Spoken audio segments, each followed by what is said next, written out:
Hare Krishna, Hare Krishna.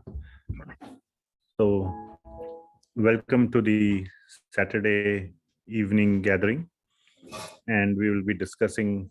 And in India, it is already Sunday morning, so we will be discussing the final two mantras of Śrī Īśopaniṣad. So, for many weeks, we have been going through all the mantras of Īśopaniṣad, but even if you are not following from the beginning, it's in the topic is a topic by itself, the overall topic. So it's not fully mandatory to have attended in the sequence, though that certainly helps. Because there are some new people, we do a public, like a hybrid manner for Bhakti Shastri as well as for whoever else wants to join. So having said that, we will get started. And we will start with our Mangalacharan prayers. Mangalacharan prayers are for invoking auspiciousness, for Mangal. Every task that we do, we expect it, we want it to be auspicious. And the auspiciousness comes when we properly understand these topics. And we understand these topics when we get the blessings of the previous acharyas and Bhagavan Shri Krishna. So all those things are included in the Mangalacharan prayers, which we will now recite. So I'm going to share my screen.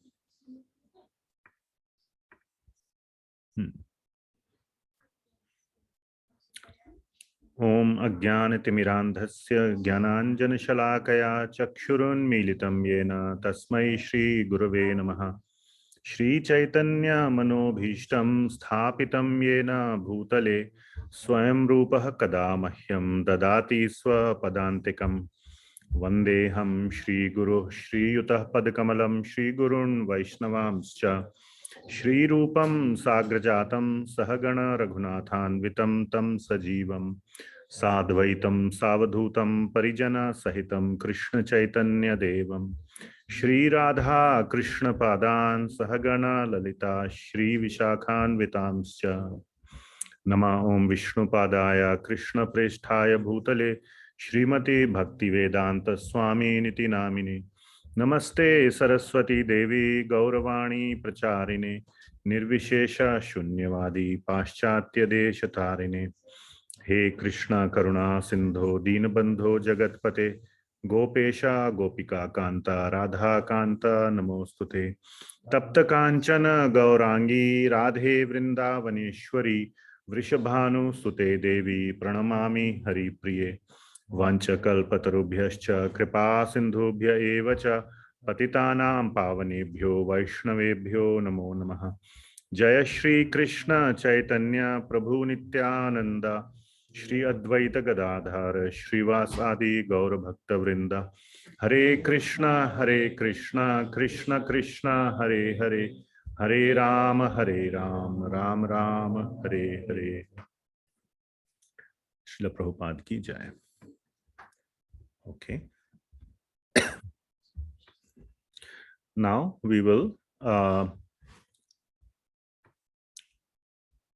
recite the invocation mantra and the first Ishavashya mantra from the Īśopaniṣad.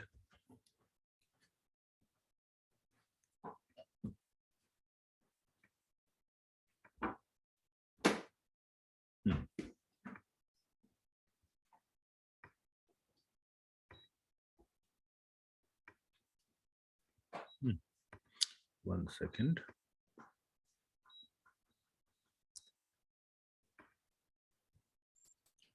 So please, you can repeat also, even on the Zoom.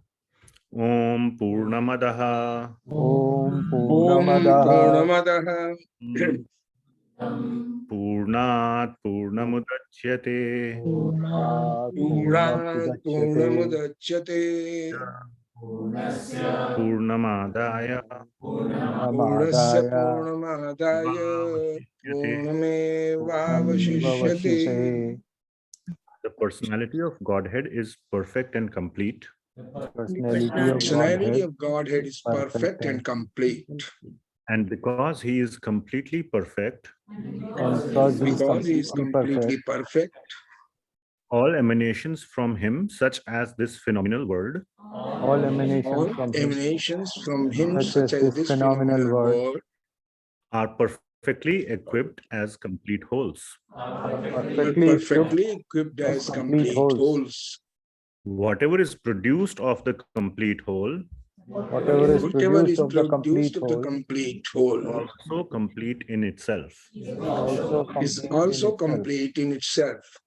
Because he is the complete whole, Because he is the complete whole, even though so many complete units emanate from him, even though so many complete units emanate from him, he remains the complete balance. he remains the complete balance. This is the translation of this mantra. Next mantra. Ishavashyam idam sarvam. Ishavashyam idam sarvam. Yat kincha jagatyam jagat. Yat kincha jagatyam jagat.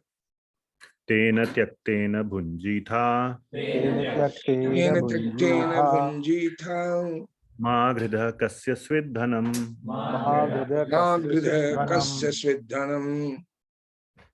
Everything animate or inanimate, Everything animate or inanimate, that is within the universe, is controlled and owned by the Lord.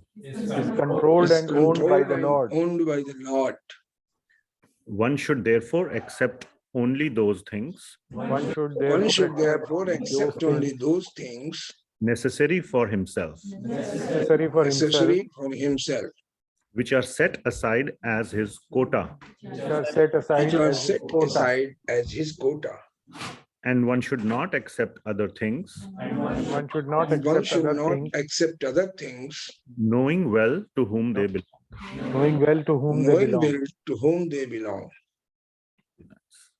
So this is the fundamental mantra of Īśopaniṣad, which puts Ishvara at the very center of everything in our life.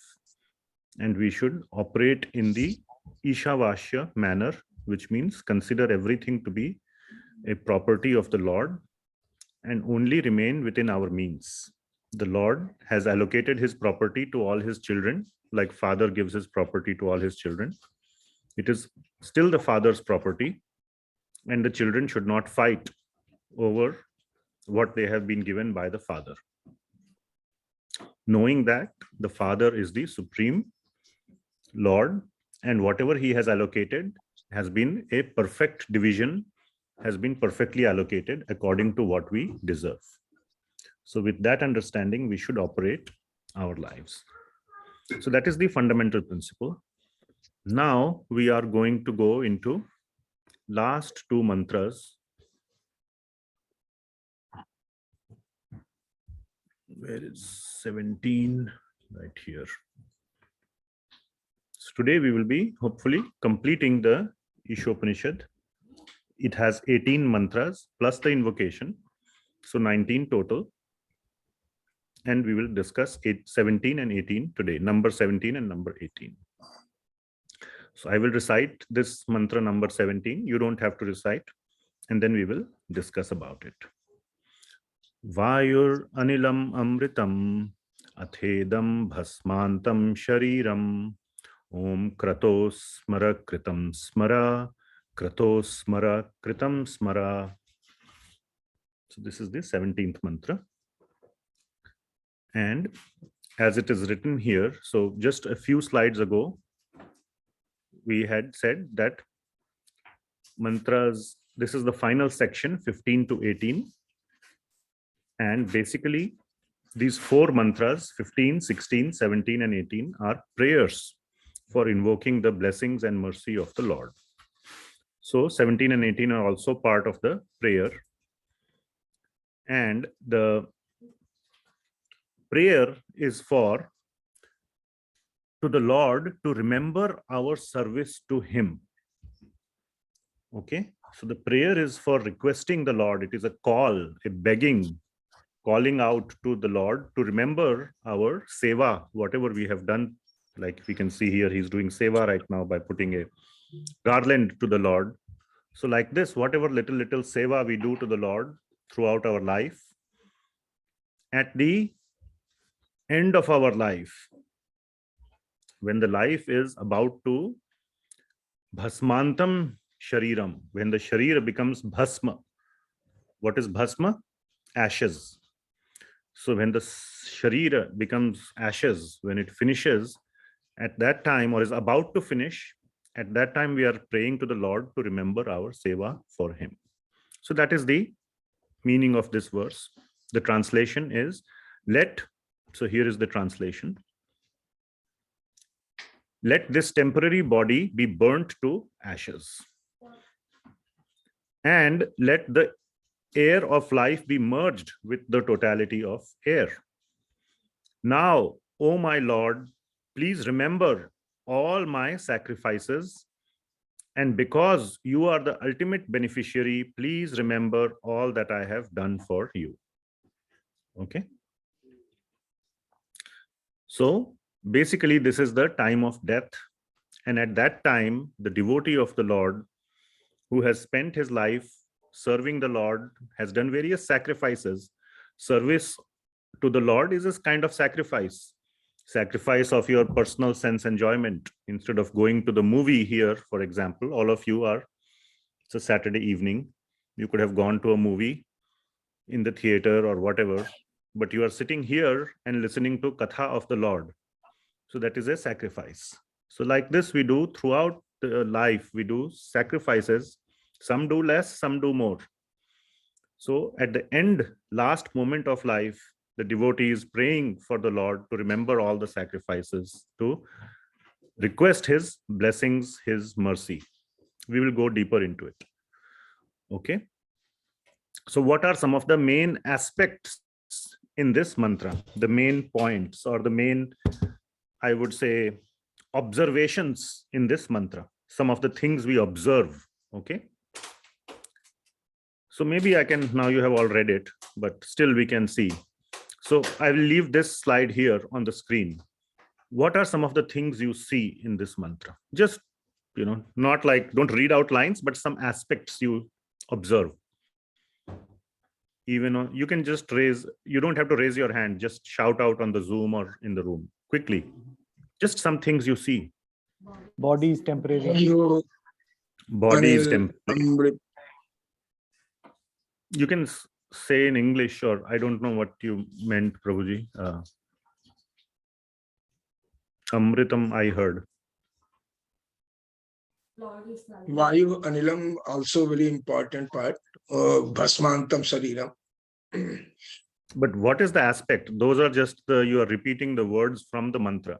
Anybody else in the room?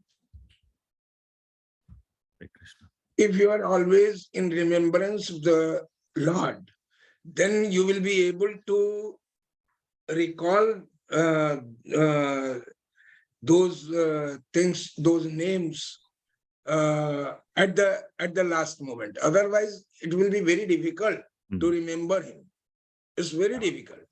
Very nice. We will talk about that. Yes, Shyamlila Mataji. Prabhuji is also requesting the Lord to remember service, because everyone does so much service for him that if you have done some small service, then you have to request him, okay, please don't forget about like the small little things that I'm trying to do. Okay, very nice. Nice point. And at the end, question. Sorry. Yes, Anjana Mataji. Why we are asking Lord to remember our services? I mean, very nice. That's a great question. So that's an observation. Why we are asking the Lord to remember? Doesn't he already remember? What is the need to remember? Also, Prabhuji, isn't that true that whatever services we do not want anything in, I mean, that's not the mood of doing us. Yeah. So that's a natural question. We will deal with that. Very nice. At the end of life, we are trying to remember God, because in Gita also it says that whatever bhav you have at the end of your life, you get the same gati. So we are trying to remember the Lord at the end of life. Very nice. So let us see. So some of the points I observed from the slides or from the mantra, sorry. First of all, there is a aspect of rejection of the temporary material body. Not only the body is temporary, but the person who is about to leave the body is willingly rejecting or giving up the body. If you see, let this temporary body be burnt to ashes. That's not how most people may think at the time of death. Has anybody experienced death? No, right? Because you are alive. So it is said that even the person who is about to die never wants to accept the death. So here, first of all, there is the rejection of the body and whatever happens, acceptance of whatever happens next. So that is one point. Second is prayer at the time of death. So there is a prayer aspect where the person who is praying, the devotee, he is asking or requesting the Lord to remember his seva, his service, his sacrifice. So that is part of the prayer. That's the third point also. Prayer for what? To remember our acts of sacrifice and service to the Lord. So prayer having that aspect. So there is a prayer aspect. Yes, we should pray all the time. We all know that. But there was a question Mataji asked, why should we specifically ask God to remember? Doesn't he remember? Does he need to be reminded? Is God forgetful? So why is Īśopaniṣad, which is the topmost Upanishad among all the Upanishads, why is it saying like this? Is it giving us a learning that Lord may forget? So what is the reason for that? So that is another aspect. And another aspect is the last line is repeated. Krito smara, kritam smara. Krito smara, kritam smara. So why the repetition? Repetition of last line. It's exactly the same. The Sanskrit words are 100% equal. There's not even syllable is different. So these are some of the aspects that I noticed, or, we will discuss all of these aspects. So this talk, today's mantra 17 will be about death, or part of it will be about that. I know there are some birthdays here. So it's, and, some very senior devotees have said, typically we celebrate on birthdays, which is a nice thing. We will celebrate today also here in the in-person time. Those who are on Zoom can, mentally celebrate. But also it is a time for sober introspection. One more year has gone. So what do we want to do with our life?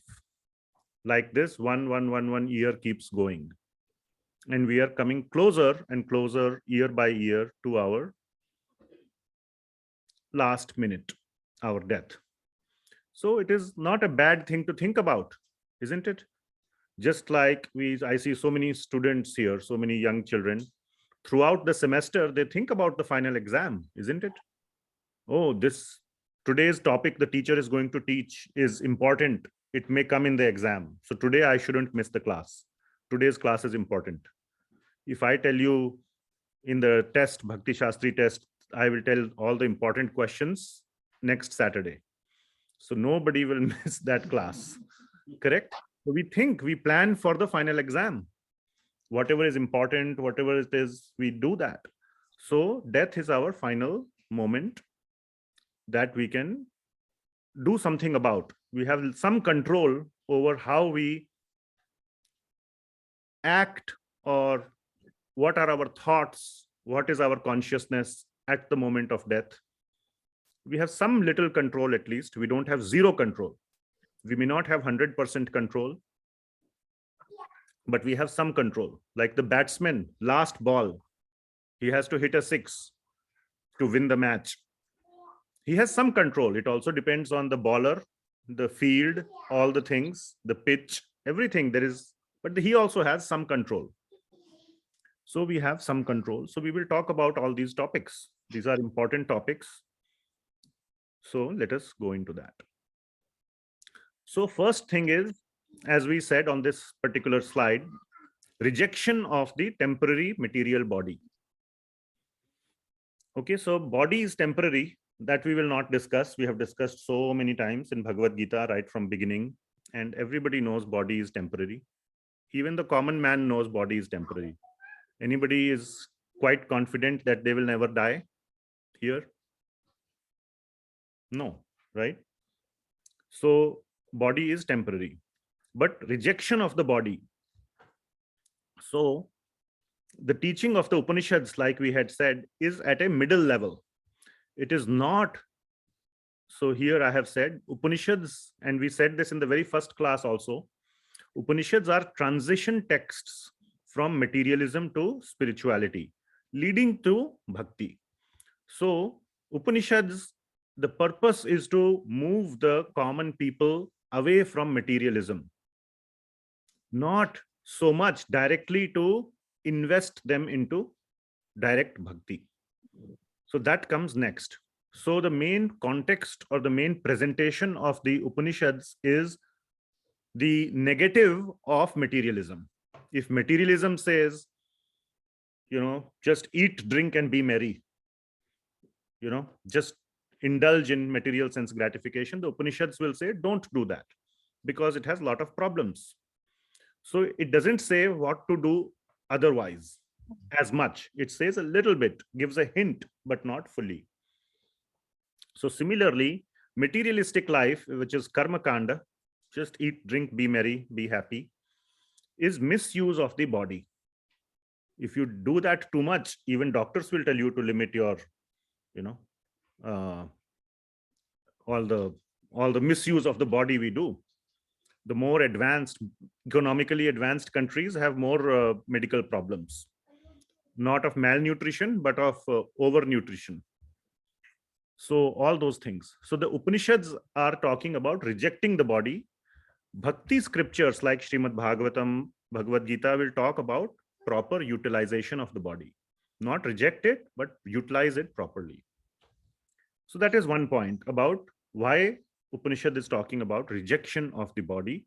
But we know that the highest or the best, there is a better principle over and above rejecting the body, which is to properly utilize it in the seva of Bhagavan. Okay, now comes the topic about death. So I have an exercise for all of us. So obviously none of us have experienced death because we are all alive, isn't it? But we can imagine death is a very intense moment.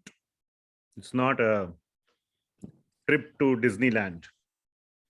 Okay, it's not a birthday party, or oh, you're not excited about, oh, tonight we are going to die, so let's not look forward to it. If you go to a movie or you go to a birthday party, you look forward to it. So why you don't look forward to it? Or on the flip side, spend 1 minute to think, why is death so hard to accept? And a way to do that, not theoretical answers. Think, I am about to die today in a few minutes. It's a hard exercise, okay? But, that's why the scripture forces us to think about things which are little hard. Otherwise, for easy things, materialism is there. It not only forces us, it prompts us to think about all the fun things, so-called fun things. Okay, but the true teacher will always stress in the class that, guys, final exam is coming, you better prepare. All nice teachers will say, and our shastras are the best teachers, so shastras also force us to think about the final moment of test. So please think, why is it so hard to accept death? And the way to think about it, we just think, imagine I am about to die in a few minutes. Make up any cause, any situation. Kindly mute yourself. Doesn't matter, whatever situation you can think about, that is irrelevant. Death is as unacceptable in one situation versus another. One may be more painful, one may be less, whatever may be the case. Just think, what are your thoughts? Why would you not want to die? Suddenly, if you are told, okay, you have 2 more years, why would you become happier? On the flip side, so what could you not do in the next 5 years that you would have wanted to do? Because you will not have those 5 years anymore. Suddenly the time has been taken away from you. You thought you had 5 years, now you have 0. How does that change anything? We don't have infinite years, that we have established. Nobody has infinite years. Okay. So what would you regret? So please think about it. We will take 1 minute, 2 minute pause. Then we will invite some answers.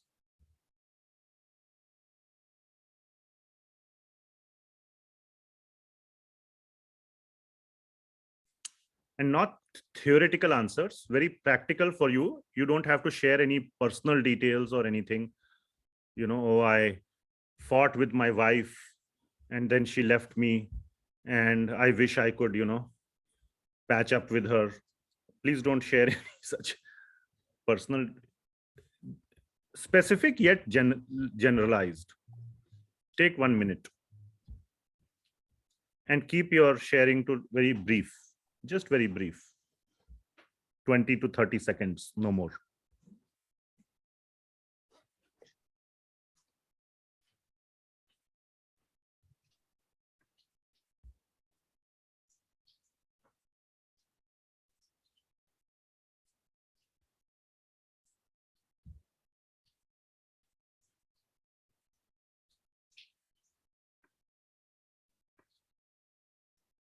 And you can raise your hand in the Zoom or in the room.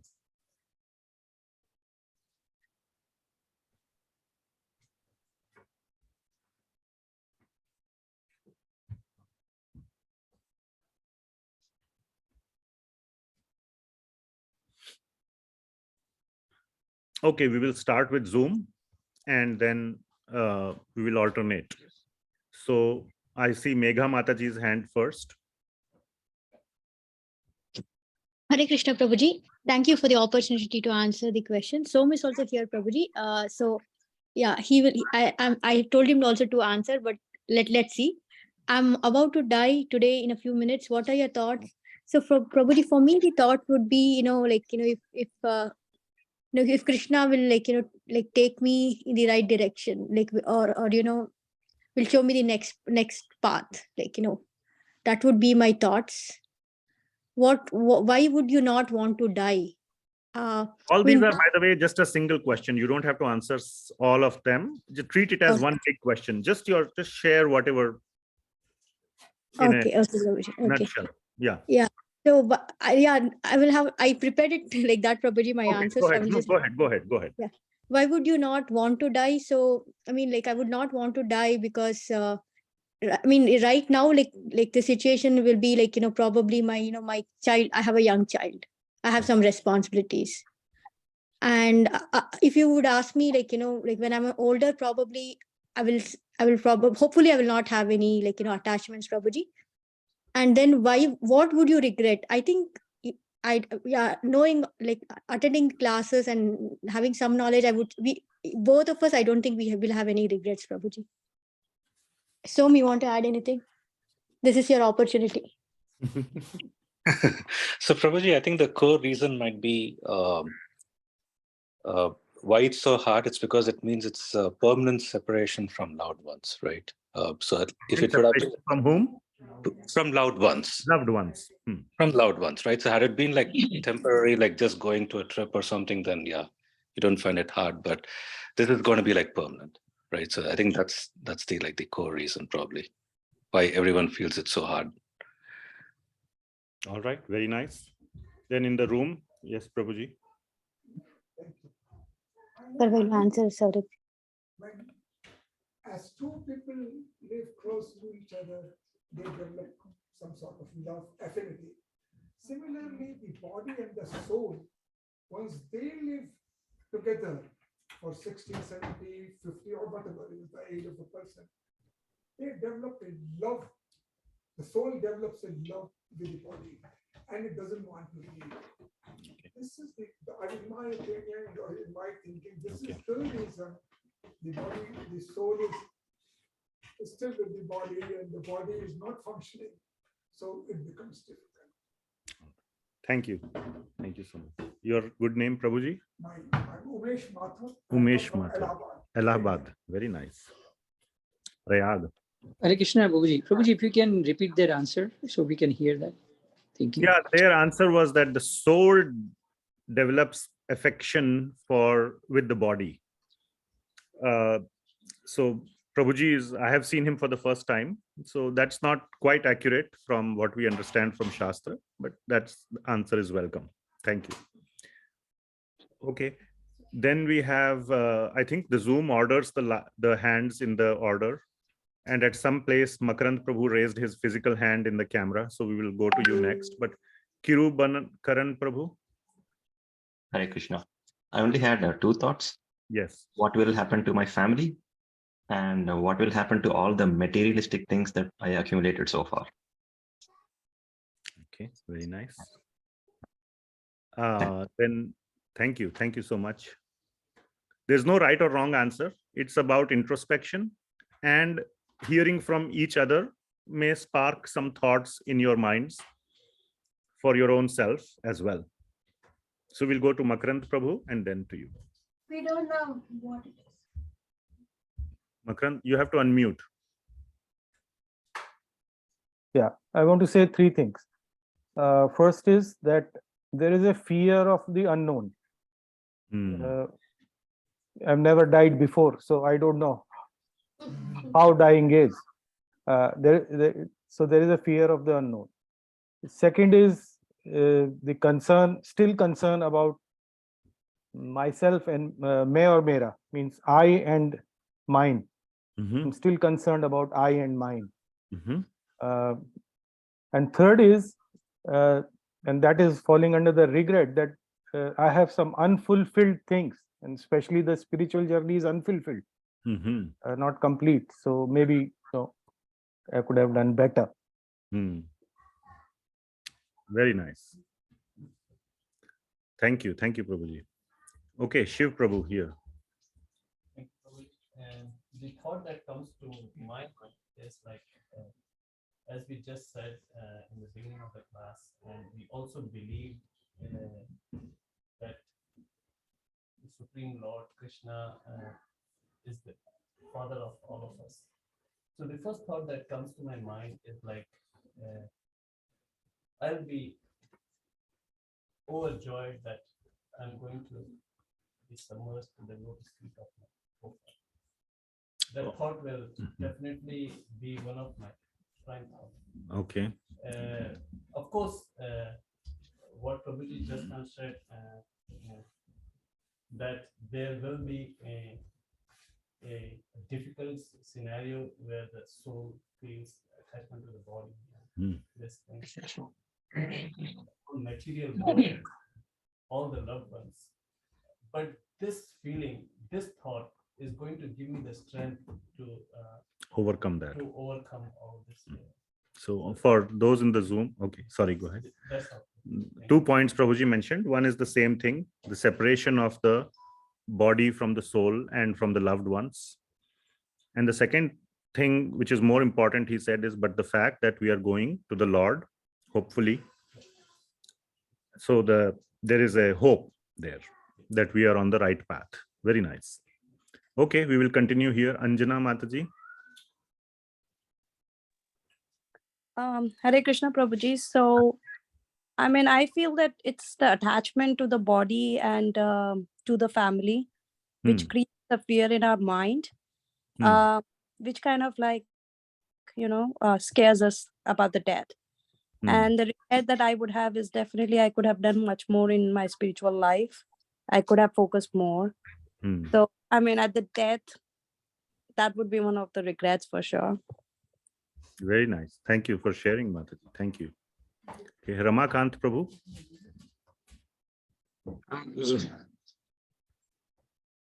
Guruji, even after so many classes at this we are attending, I'm still so much involved in the materialist world that so many plannings about my family and belongings are still not completed. I think so, that feel that my duty towards them could not be completed at this moment.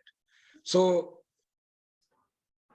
this will be this attachment is more than the detachment. I think so. Number one. And number two, I am having an experience of a very bad accident, and it was like that I am going now, no more life. So at that time, I remember that I was remembering, though I am so materialistic that even at that time I was not remembering my family, but I was remembering my verses, and that was from Devi ji, that Om Om Eng Hinkling Chamundai Viche, Om Eng Hinkling Chamundai Viche, Om Eng Hinkling, and I was continuously doing that. Keeping in mind, because of my family traditions, I was so much aware that at least at this moment I should remember my Kul Devi. Very nice. Thank you. Thank you so much, Prabhuji. Thank you. Kalyani Mataji. As we have understood about the transmigration process according to the scripture, so I will think about what would be my next life. I definitely know that I didn't do much spiritual progress. You have long life left. Okay. Right. Sorry. Yes. Sorry, I forgot the question. Go ahead. Keep going. Yeah, so I will pray to Bhagavan that I should get a good life so that I can serve him better. Very nice. According to my situation. Very nice. Okay. Madhav Gauranga Prabhu. Hare Krishna, Prabhuji. Hare Krishna. Very hard to explain, but as everybody explained, it's a material body attachment with the relation, all the relatives and everything. It's very hard to have the undesirable to have a death. If we cannot accept it, that's a body, material body, perceptions. And then think about that you're in the middle of the fire and there's no way accept it, then what's your thoughts? Yeah, I will pray that, I should still remember the Krishna if possible, and why you don't want to die? Because I think I still have lots of things that I need to achieve as a spiritual, as a Vaishnava. I have not achieved yet. And what would I regret? I'm regretting that I came in a Krishna consciousness at the late age. I wish I would have started it earlier, like Parnika, and they are really,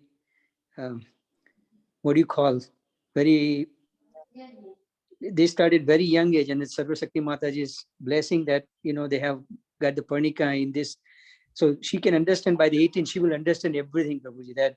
And if, she has to face this like that, I think she will be ready to have accepted. We are not able to accept it right now because we have not realized that things yet.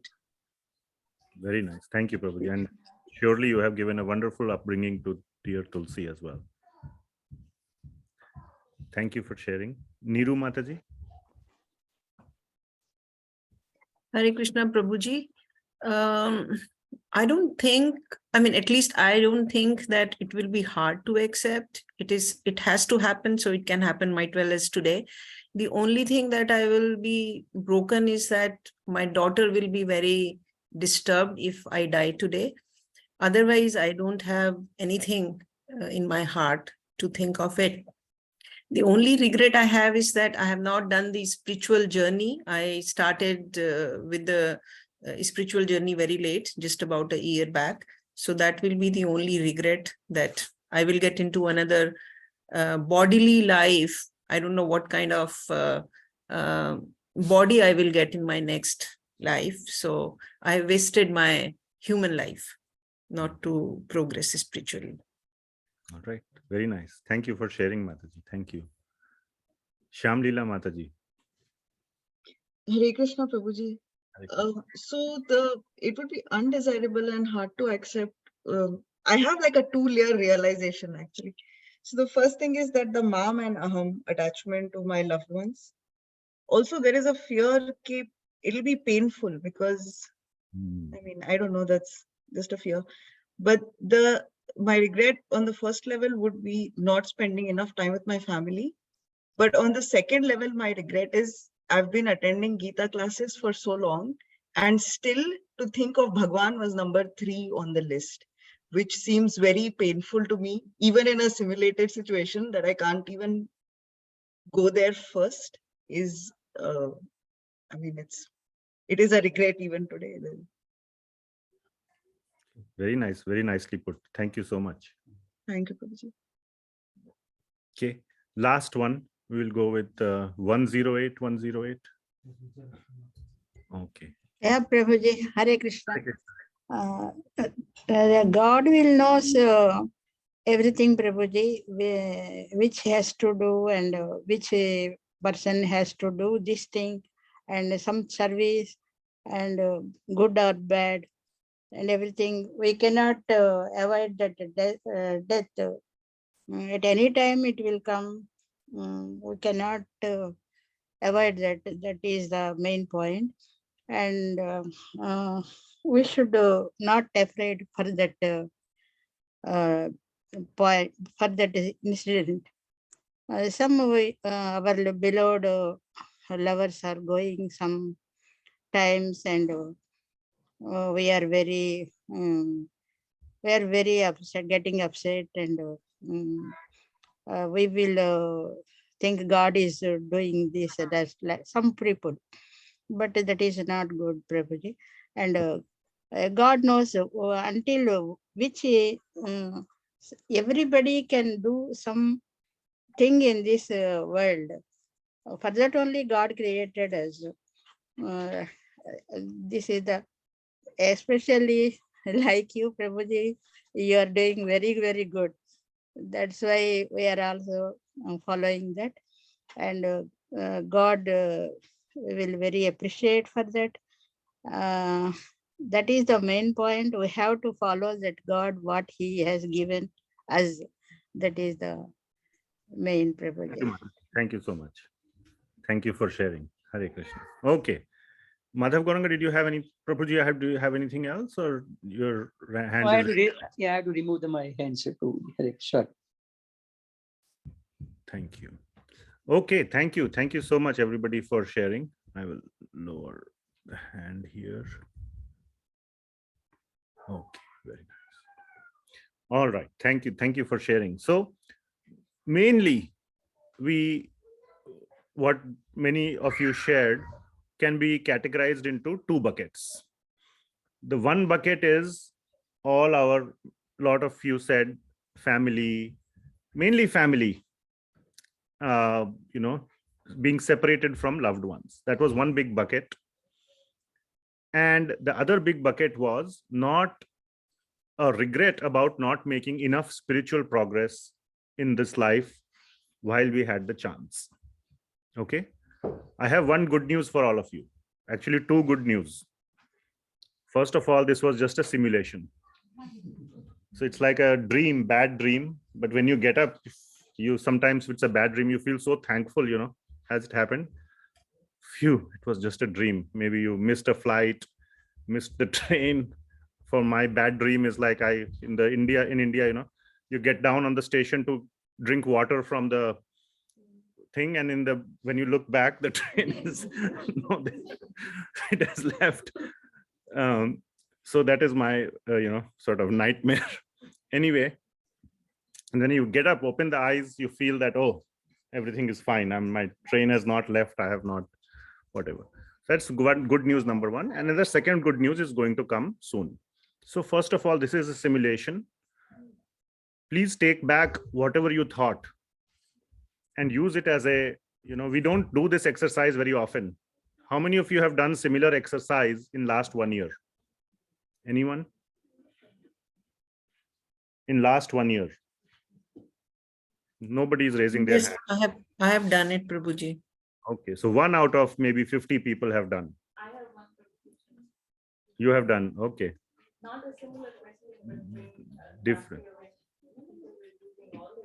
COVID. right. So that was like the Eye opener. Yes, so recently with COVID. Anyway, so it's not, majority of the people don't think about it. So take back whatever you have thought from this exercise. And now you are suddenly, okay, it's like there are some learnings, like, when you get off the train to drink water, keep an eye on the train. That's the learning. So don't let the train leave. In the same way, whatever learning you can receive from this exercise, take it back with you. Whatever you regret or whatever you have thought you couldn't do, start putting more time into that rather than all the other things that were not on your list. Watching Netflix, fewer Netflix movies was not on the list of anybody. I regret I watched fewer Netflix movies or whatever may be the case. So stop doing that if that's what you're doing, just as an example. So largely it was in 2 areas. And the biggest area, we will talk about the spiritual area next, which is the last 2 bullets. But just to kind of go a little bit deeper into it, to understand, it is due to our material attachments. So the thought, I just listed some thoughts, but many of you shared these. Shamlila Mataji shared about pain. Maybe it will be a painful death. So there is attachment to bodily pleasure. I have heard many people say that it's okay if I, die when I am unconscious or in the sleep peacefully. Peaceful death is more acceptable than painful death in a, I don't know, whatever situation. So there is attachment to painlessness, to bodily pleasures. Some people say that, I have not seen the world. I have not experienced so many things.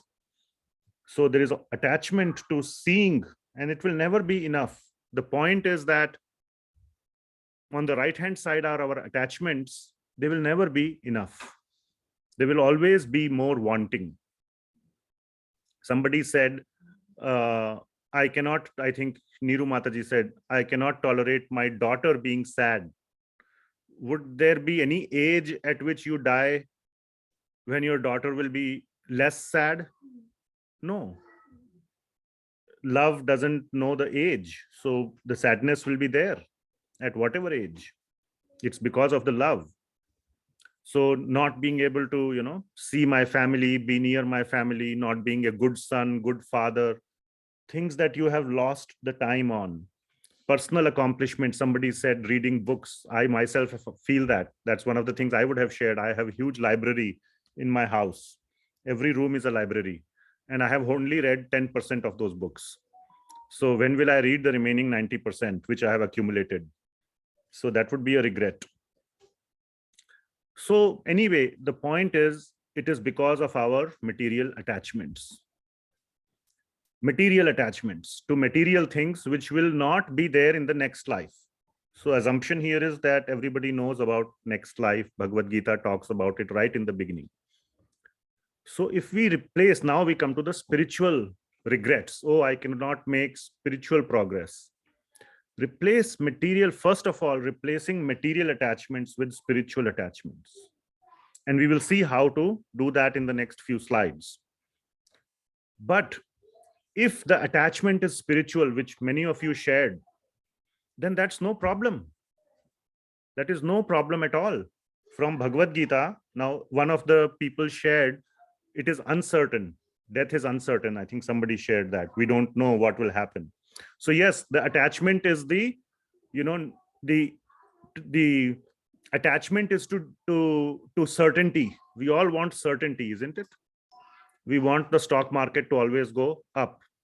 We don't want uncertainty in the stock market. Everybody, when layoff is announced, everybody wants certainty that my name is not on the list.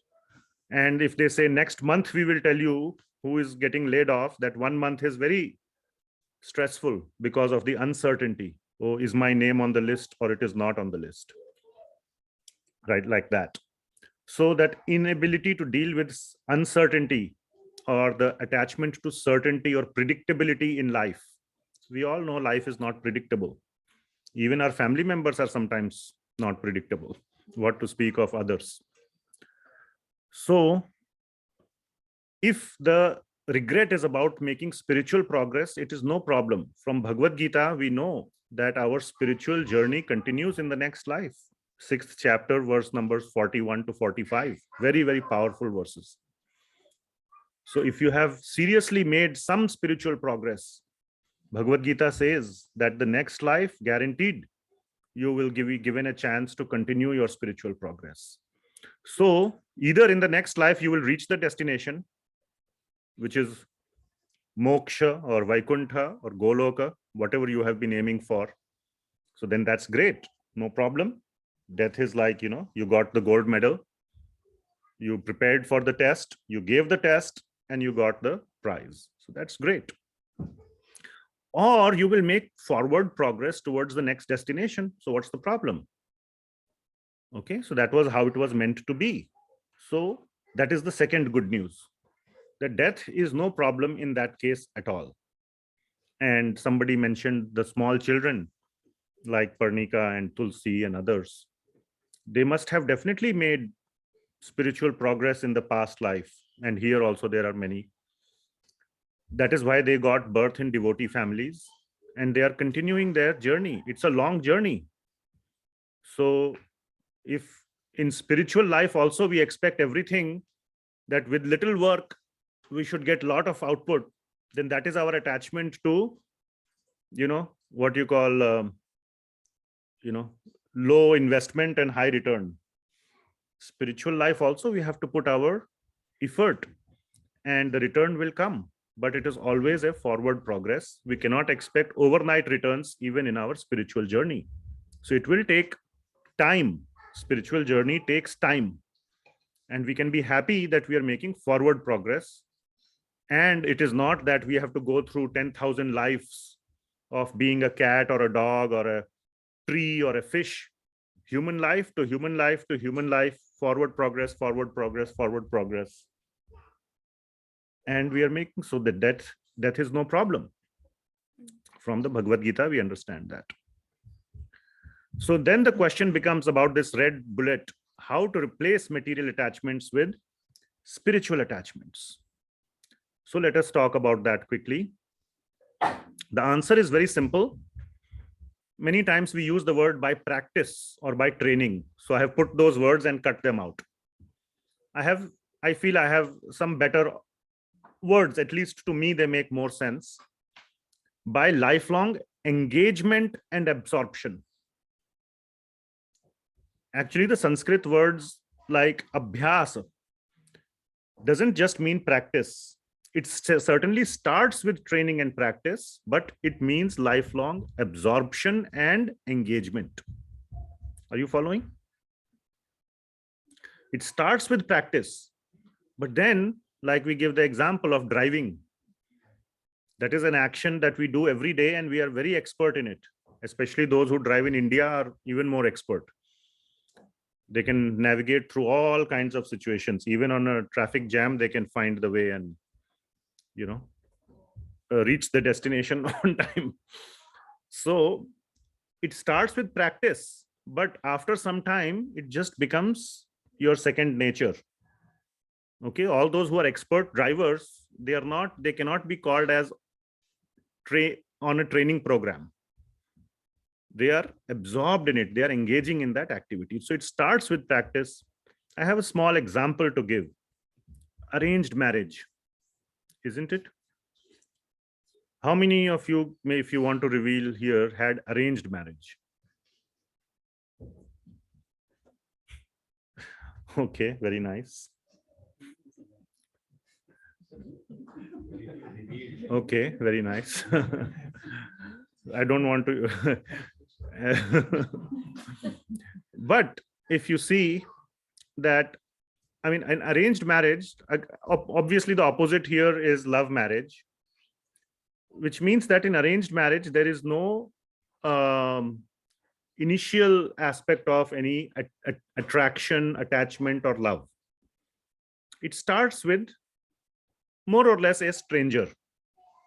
Okay, maybe some people will do 1 meeting, 2 meetings, some people will do some astrological match. Sometimes the parents will meet and the decide for the, but most of them produce a very loving and long-lasting relationship. How many of you that raised your hand at this moment, and at least not for those who have been married for 6 months or 1 year, but for more time, would say that you have a deep, deep loving relationship? So that means that this relationship is cultivatable. It is cultivated. This whole concept of, made in heaven or soulmates is not the right concept. Oh, our relationship was made in heaven. It is definitely cultivatable. What are the ingredients? What are the ingredients for the success of this kind of a relationship, which is very loving and long lasting, but it started off with nothing? The ingredient is 2 things: knowledge and action. Okay, you're following? What is the knowledge part? Now here we are going to assume there is no concept of like easy divorce. Okay, walk into a court or you say 3 times particular word and or any such things. We are not. Marriage is a very, very sacred and a very high commitment relationship. We are not again talking about abusive relationships and all. We'll keep those aside. But it's not like, just one argument and divorce. Not like that. So the knowledge aspect is, this is it.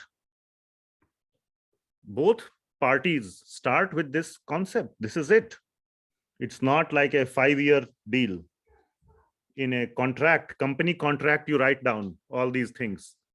Okay, you have been contracted for 3 years, after which we will evaluate and we may extend the contract or we may not extend the contract. Marriage is not like that. This is it.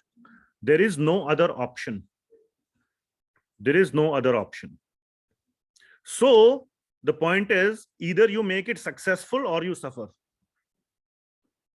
Correct? Either you make it work or you suffer. Suffer means you will suffer in the relationship, or you will suffer in so many different ways you could suffer. The action is you work towards making it successful, which means it requires some compromise, some sacrifice, and so on. Correct? And the beginning may be a bit tough, but it gets sweeter and sweeter over time, isn't it? Does everybody who raised their hand about arranged marriage agree with these points about knowledge and action? Isn't it how it works for those who have been in that marriage, arranged marriage, for at least, let's say 3, 4, 5 years at least? What to speak of 20, 30, 40 years? Isn't it true? It is true. It is true. Very nice. It is true. Thank you. Thank you, Mataji. Well, guess what? Krishna Bhakti is no different. It is exactly the same. If you understood that, then this is exactly the same. Knowledge plus action. So we get the knowledge through the shastra. And our actions are Navadha Bhakti. Now we have discussed these topics in much, much detail in previous classes. So I'm going quickly. Those who are, I'm seeing at least few people, first time, new people. So I regret, I'm sorry, we cannot go into the details about this. But these topics we have gone into super great detail in the previous classes. So we all, those who have been attending these classes, very well know that the knowledge comes from the scriptures. And the action that we have to do is our action of devotional service, which is our, it has been nicely categorized, or it has been 9 different ways have been given in the Shastra, starting with Shravanam, Kirtanam, Smaranam, all the 9 aspects. So the point is that with a lifelong engagement in the absorption in the scriptures and bhakti, we develop an attachment to Krishna over time, gradually. So where we started was about death, and this is how we can gradually replace attachment from material things to attachment to Krishna. And then death is basically, yes, there may be some pain during the death process of death, or whatever it may be, there will be some, but one can have great confidence that it is a continuation of the same journey. It is just a minor change in situation, just like moving to a new city. Okay. So yes, it is a little bit theoretical at this point for all of us. I am no expert in this by any means, but at the same time, with this knowledge, this is again, if you cannot really realize it, convinced about it, this can be treated as at least as a knowledge part, and do something about it. Engage in Navadha Bhakti, Shravanam and Kirtanam. Start engaging. We are just married, you can think. Arranged marriage is there. We have just been married. Keep putting in. Keep putting in. You cannot expect a newly wed husband-wife through an arranged marriage to have the same level of love as a 20-year-old couple. Oh, 1 week has passed. Why am I not feeling the same love that my mother and father feel for each other? Why? They have been married for 25 years. You have been married for 25 days. So in our spiritual journey, we are all new. So give it time, keep making it work. And don't think there is any other option. Okay. This we had covered in the beginning in Īśopaniṣad. It was said, there is no alternative. This is the reason there is no alternative. We should treat it as if there is no alternative. Okay. So I hope this point is clear, how to replace material attachments with spiritual attachment. Next point was, why are we asking God to remember our service? Is God forgetful? Remember, that was the point. Does he forget? Is he like us? When somebody does good things for us, we forget. So God is definitely not like that. So Upanishads are not in the spirit of Uttama Bhakti. Uttama Bhakti prayer would have been, a Uttama Bhakta would not say, please remember what I have done for you. He would have asked for more seva. In the next life, please give me more seva. So that is Uttama Bhakti. But as we said, Upanishads are transition texts. So that point is not there. And of course, death is a very, very intense moment. All kind of logic, objectivity, common sense, anything that you have planned, oh, when I die, I will do this. Whatever plans you have made for that moment will all go out of the window. It's like when you prepare for the exam, you think, yes, tomorrow I'm going to score 100. But when you are in the exam, the whole thing goes blank. So in the same way, everything goes out of the window. And the reaction at death is very, very spontaneous. It is a call from the soul. And one is calling for the strongest shelter that one has had in their life, whatever shelter they have built. Some people build their shelter in their child. The prime example given in Shastra is that of Ajamila.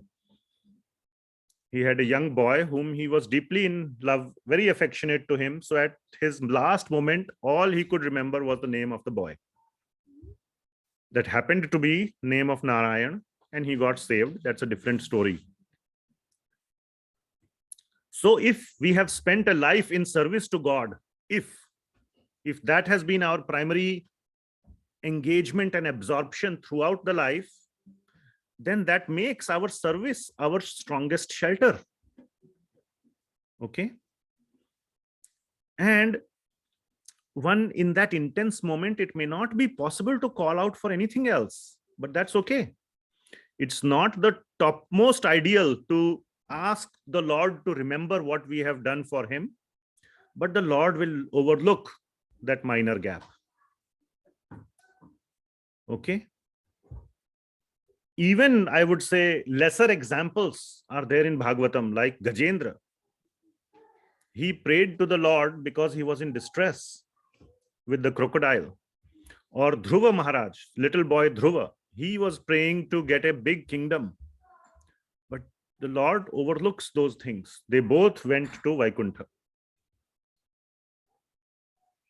So it is, yes, not the topmost ideal, but that is because of the nature of the Upanishads. So I hope that question is answered. Last point was, in this mantra, why is the last line repeated? You remember the last line was repeated, where this devotee is asking the Lord to remember, Krito smara, kritam smara, krito smara, kritam smara. Please remember what I have done. Please remember what I have done. So that is the nature. In the next slide or next mantra, we will go into the topic of prayer, the meaning of prayer. So it's an emotional call. Save me, save me. I hope none of you have been in that situation. But imagine if you are in that situation, would you just call once? Save me, done. Okay, I have. Then you're waiting for to be saved. No, you will keep calling. You will keep calling. SOS calls, right?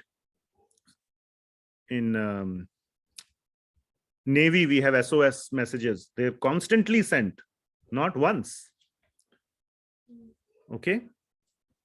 So prayers are our emotional calls for help, if said with a lot of bhava. If you're saying mechanically and looking at the watch, oh, when will this prayer be over? Let me go, and then not like that. If truly you understand the meaning and you are in that mood and you are saying the prayer for the purpose of being saved, it is an emotional call, and therefore prayers are repeated. They are definitely repeated. Every day we repeat, or you should, or multiple times a day. And some of the prayers are to save us from the material entanglement. This one prayer I have put there, which we sing every day. Every day we all in Vaishnava community sing in the month of Kartik. Namo Deva. Can you sing nicely? Namo Deva Damodarashtakam Vishnu Prasida Prabodhuka Jaladhimanam Krupa Drishti Drishyati Dinam Vadano Gruhane Shamamajname Dakshidrisha. So where is this prayer from? Damodarashtakam. It is the 6th verse of Damodarashtakam. And here the devotee Satyavrat Muni is praying like this. Namo Deva Damodara Ananta Vishnu. He is praying to Lord Vishnu. Prasida Prabho, my dear Prabhu. Dukkha Jalabdhi Magnam. I am in this ocean of dukkha. I am drowning in this jala, in this water of this ocean. Kripa Drishti Vrishtyati Dinam Batanu. Please show your kripa on this Dina. Dina means on this poor fellow. I am drowning. Grihanesha Mam Agyam. I am Agyana. I am full of ignorance. Please look at me. Me Agyanam Agyam Edhyakshi Drishya. Please look at me. Just by looking at me, if you look at me, I will be saved. So he's asking for being saved from the ocean of material existence. So when you are drowning in the ocean, it is okay to ask for being saved. And this is directly from Damodarashtakam, which we sing every single day. So why repeat the last line? That also topic we have said. You don't sing Damodarashtakam once. Not only once in your life, you sing it every year. And not only every year, you sing it every day in the Kartik month. You can sing it every day, 365 days. Nobody has stopped. So that is that topic on why repeat the prayer. Prayer is supposed to be repeated. Call for help. Okay, now we will go into the last verse and we will summarize this verse is like a summary of the prayer section. We said 15, 16, 17, 18 is prayer. So very, very important points about prayer will come. So here, this is a prayer. Agne naya supatharaye asman vishwani deva vayunani vidvan yuyodhya asmaj juhuranam eno bhuyishnam te nama uktim vidhema. So the translation is, O my Lord, as powerful as fire. Okay, so here the devotee who is saying this to the Lord, he's saying you are as powerful as Agni. You can see the word here, Agni. And omnipotent. So he's very omnipotent. Here there is the word Vidwan. Vidwan means the Lord knows everything. And I offer you my obeisances falling on the ground at your feet. So here it says Nama Uktam, Nama Uktim. So I'm doing Namo, falling down at your feet. Oh my Lord, please lead me on the right path to reach you. And since you know all that I have done in the past. Now here he's not reminding, he's asserting, you already know. So that point has been made already in the next verse, that you already know what I have done in the past. Please free me from the reactions to my past sins. Same thing as the previous verse that we said, Prasida Prabho Dukkha Jalabdhi Magnam. Please lift me from this dukkha of this jala, of this materialistic ocean. So please free me from the reactions to my past sins so that there will be no hindrance to my progress. So the purpose is not so that I can enjoy more. Please cure me. I am about to die. Please cure me. Give me another 5 years so that I can eat, drink, and be merry for another 5 years. No, that is not the ask. The ask is to save me so that I can continue to progress in my spiritual path, which is perfect. Which is perfect. There's no problem in asking for removing obstacles in our spiritual journey, not in our material journey. That would be not good. Okay, please give me a green card. Please give me a bigger car or bigger house or this or that or that. Those are materialistic asks. Spiritual asks is please remove my hurdles so that I can do my spiritual journey better. So basically it is a prayer for the Lord to guide us on the path to reach him. So let us see some of the main aspects of a prayer. So please pay attention. There are 3 aspects of a prayer mentioned here.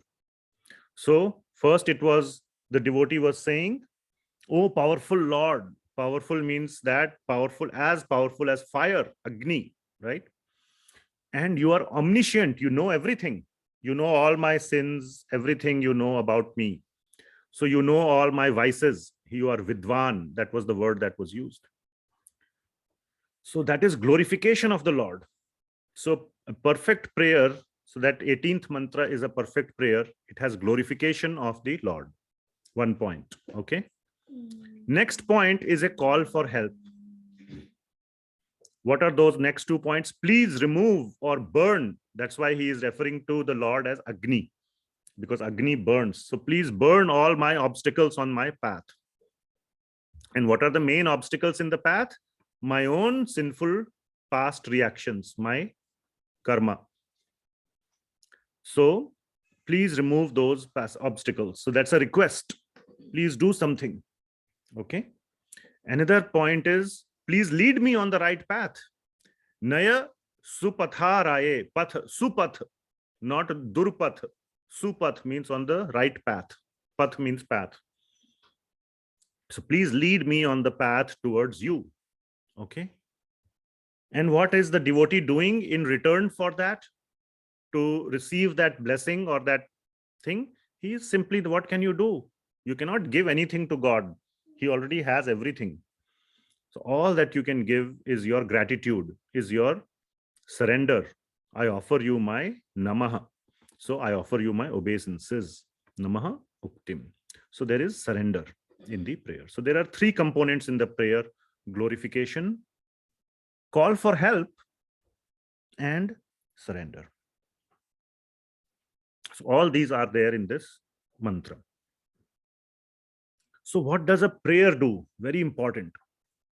So of course, it's these three things. And since we are all programmed to receive benefit every time we think, what will I get? Isn't it? So among all these three, this is the most important given our materialistic programming.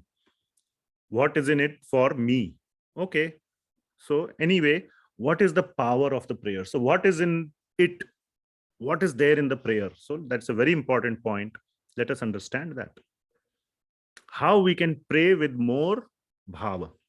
That is the purpose. Okay. You all would like to pray more intensely with more heart, not like mechanically, isn't it? We all would like to do that. So what is the secret, or how we can increase the intensity of our prayer with more bhav, with more love, with more depth? So what do the prayers do? Oops, messed up.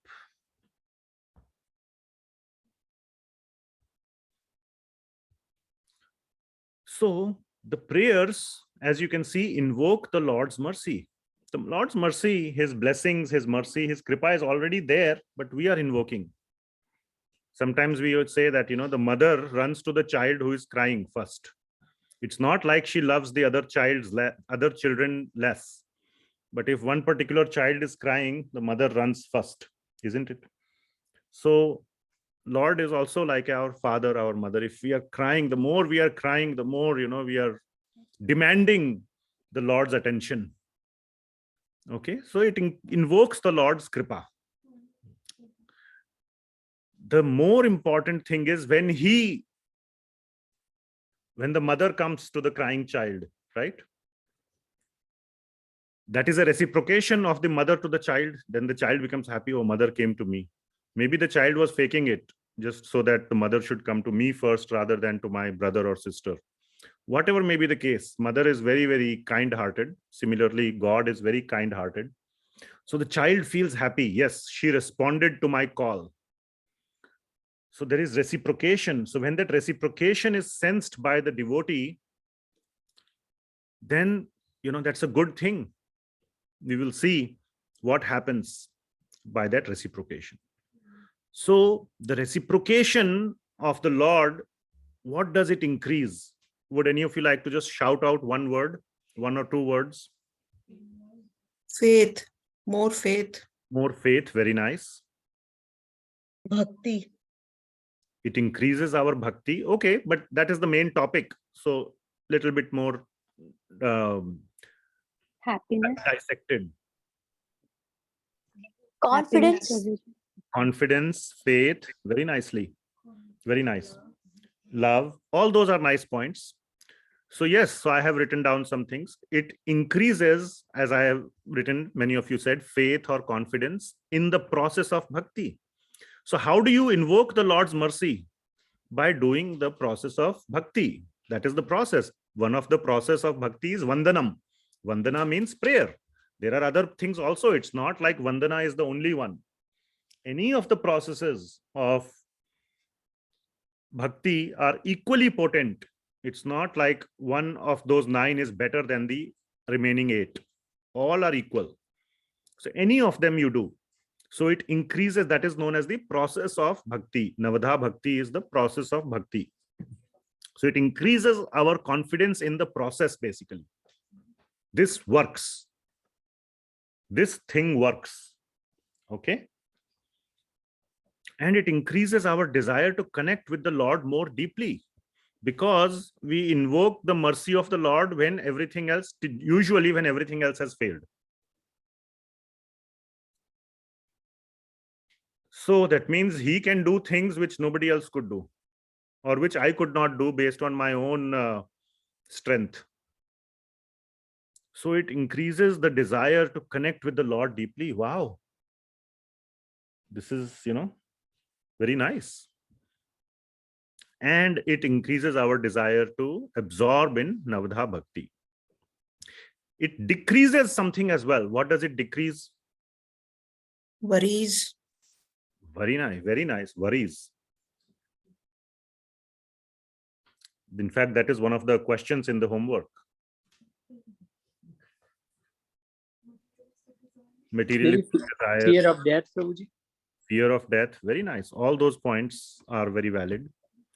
So it decreases our dependence on material shelters. I have the supreme shelter. Why I have to worry about anything else which anyway won't work? Like Draupadi, she went to Bhishma, she went to Drona, she went to Dhritarashtra, king. Nobody could do anything. Her 5 husbands couldn't do anything. So all of them were material shelters. What worked was Krishna. So it reduces our dependence on material shelters.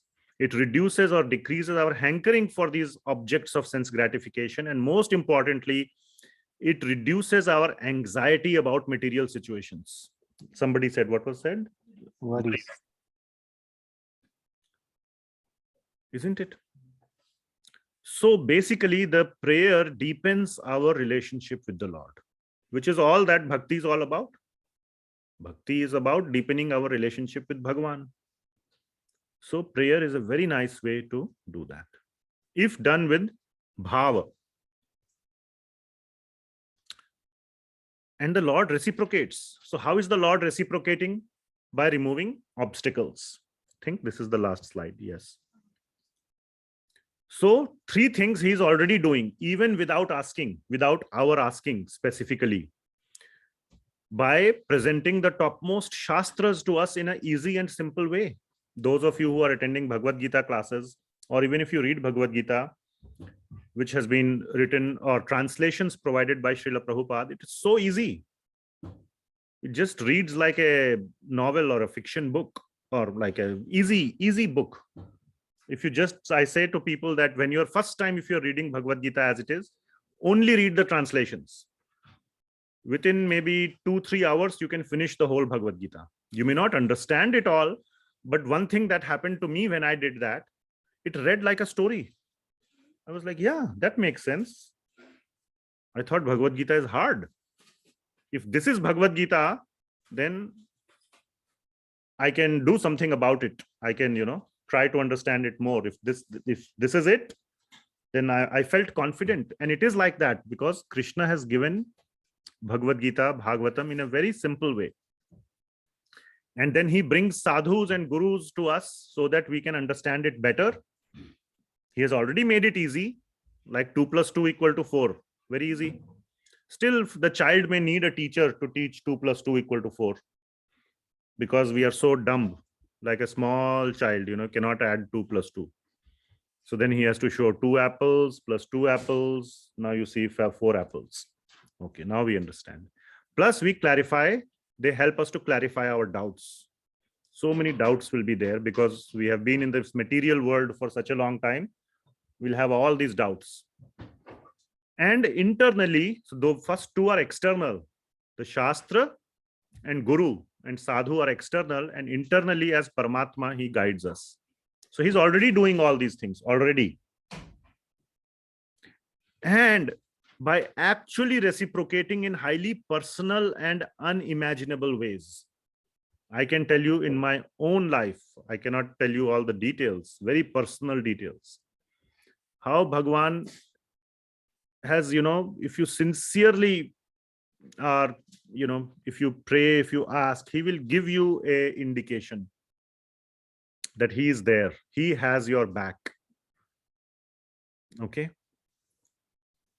How many of you can say that you have experienced it? You don't have to say that what it was, but you can say that you have experienced.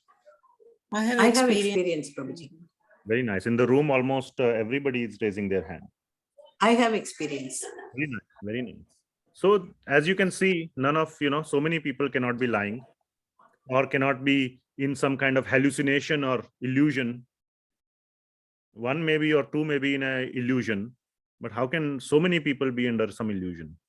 We just need the sense to see God's hand in our lives. Okay, so he actually reciprocates. So all that increases our confidence in Bhagwan.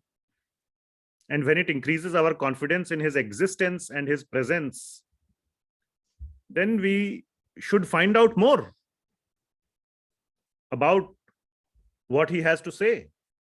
Now, we are not so elevated like Arjuna, where he will stand in front of us for 2 hours and speak Bhagavad Gita personally to us. For that, we have to become like qualified. But he has documented that and made it available. A whole document is available called Bhagavad Gita, directly spoken by Bhagwan. So he is giving us the indication that he exists. This process is true. It works. Plus, he is given the details in a written document. So why we should not pick up the document and try to understand it and apply it in our lives? He has given us the trust, the confidence, the faith, and the details. So that is how the Lord is removing the obstacles in our life. So that is the end of the class.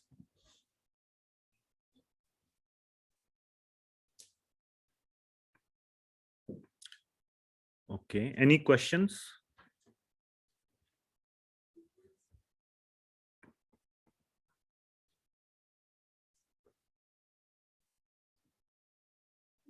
I'm going from top to bottom. Every moment could be considered so all activities we do while alive are exactly like. Yeah. Okay, so that's a comment.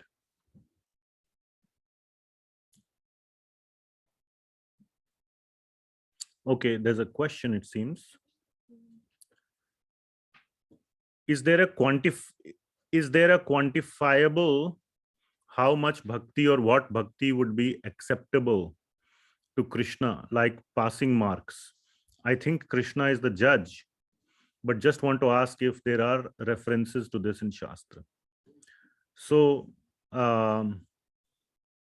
like my favorite Hari Parshad Prabhu says, we are too much. It is our this thing. Everything has to be like a yardstick, points. So everybody is so interested in points. Okay.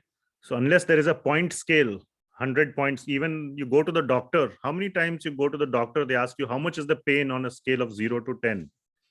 How many of you accurately answer that question? Or how many of you think that how is this even a question? I just put some number. I imagine what is 1, I imagine what is 10. And then I imagine where I am. I just put some random number, isn't it? How many of you are in that situation as well? Isn't it? So that this question is kind of, doctors also need a way, some number they have to put into their computer, and then they will, some statistical analysis or something they will do. That's all, we're so programmed in this point system. Bhakti is not about a point system. Okay. It is a matter of the heart. So I'll ask you, Prabhuji. Okay. You love your wife, Prabhuji? On a scale of 1 to 10, can you give a number? Because she's here, you're saying.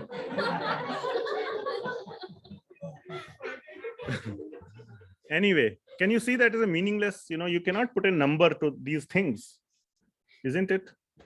Or when you are feeling hungry, after eating 3 chapatis, if I ask you how much percentage, how many points, you will know when you are full, isn't it?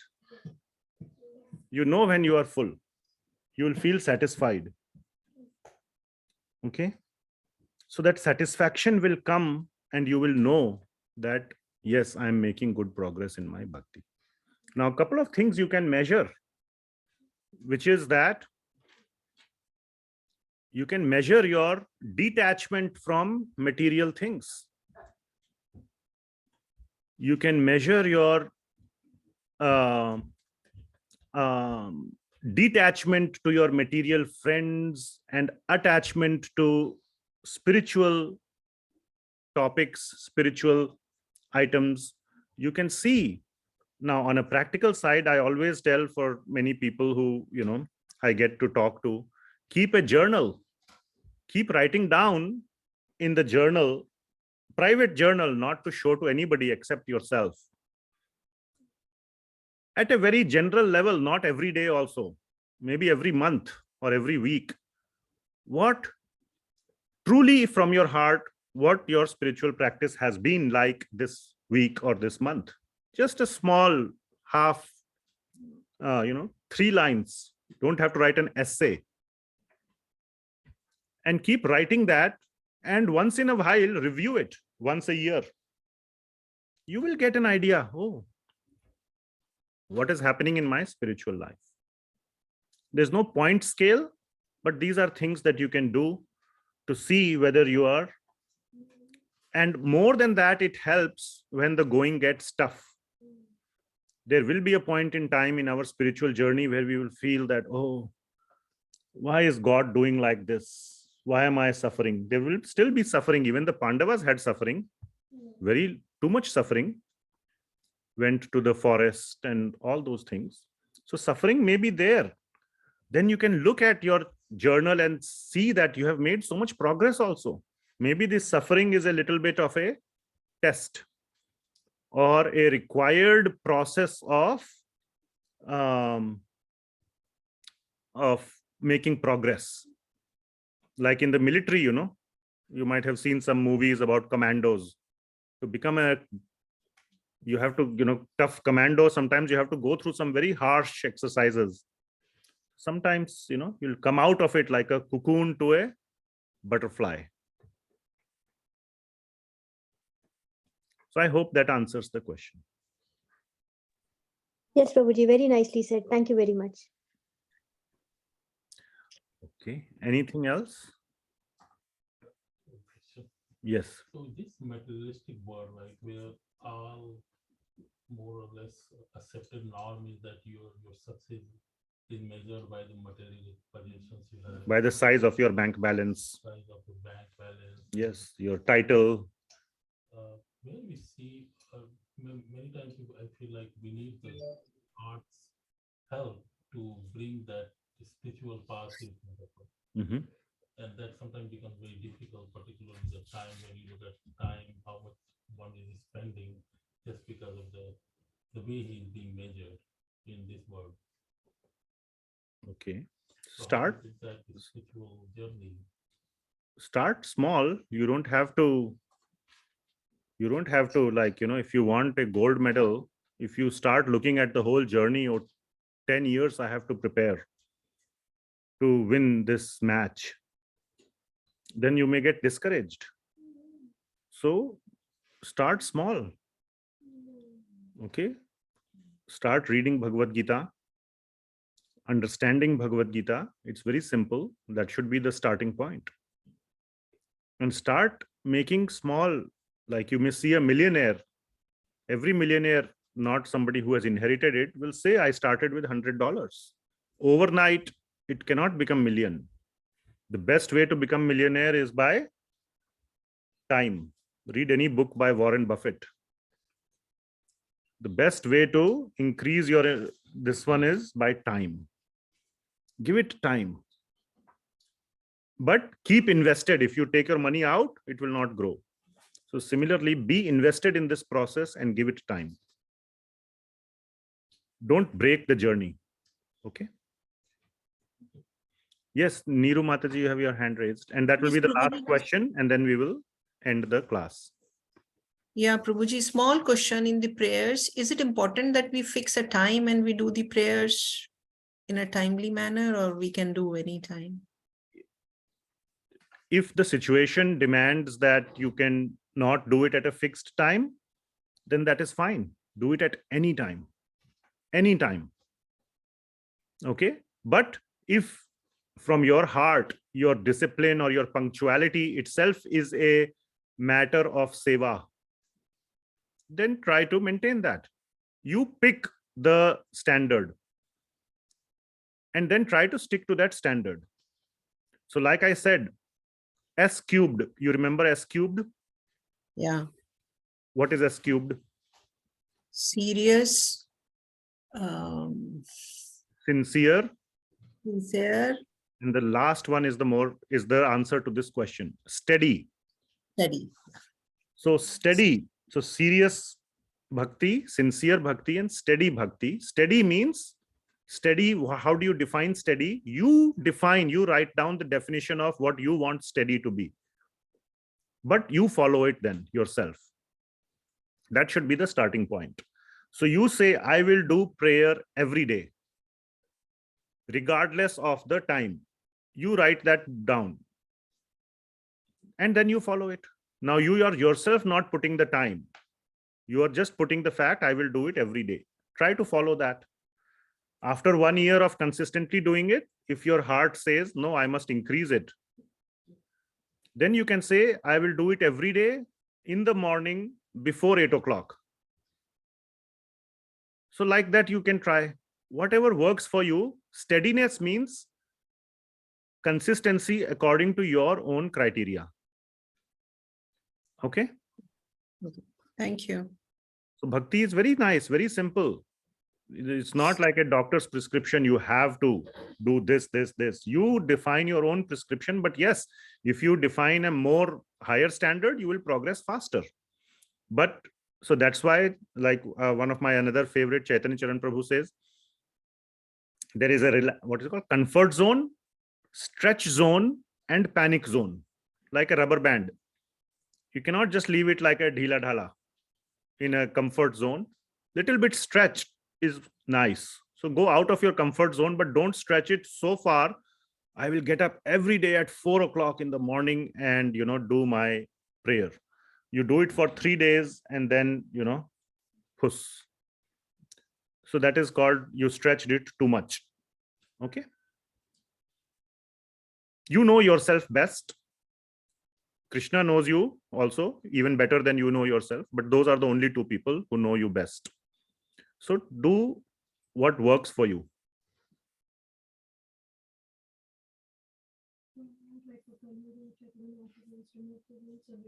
Yeah, Chaitanya Mahaprabhu has said, there are no specific rules for Kali Yuga. So, but there is a aspect of steadiness. Otherwise, it will be like, one day you did, another day you didn't do, then that's no point. Maybe you can say not every day. Your definition of consistency could be, I will do it on the weekend. Start with that. If your weekdays are, that is consistent. Every 6th and 7th day you do, then 5 days gap, then 6th and 7th, then 5-day gap, then 6th and 7th. That's a consistent pattern.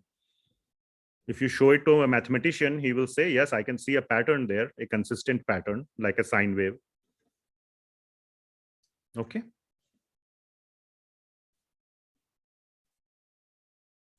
So I hope that answers your question. Thank you so much. So we have completed Śrī Īśopaniṣad. So for Bhakti Shastri students, I will be sending some emails and messages. So we can anything. And then there is this, in 2 weeks from now, there is some presentations also by some devotees, voluntary. So message has been sent. So you can, look at that. And anything else? Yeah, so Īśopaniṣad is done. We will start Nectar of Instruction. Now, one thing I had, some of the devotees in Bhakti Shastri, I'm talking only to Bhakti Shastri group right now, said that we are moving a little too fast. It's getting little. So maybe how many of you would say that, give little gap before we start Nectar of Instruction, or should we start like right away and keep chugging along? How many of you would opt for a gap? That's the question. So whoever opt for a gap, raise your hand. Maybe I will do this on WhatsApp. Yeah, not right now. So I'm not looking at your answers or your response. Please, I'm just contemplating giving a small breathing break. Thank you so much. Srila Prabhupada ki jai. Jai, Srila Prabhupada ki jai. Prabhuji, namaste. Prabhuji. Prabhuji, namaste. Okay. Hare Krishna. Hare Krishna.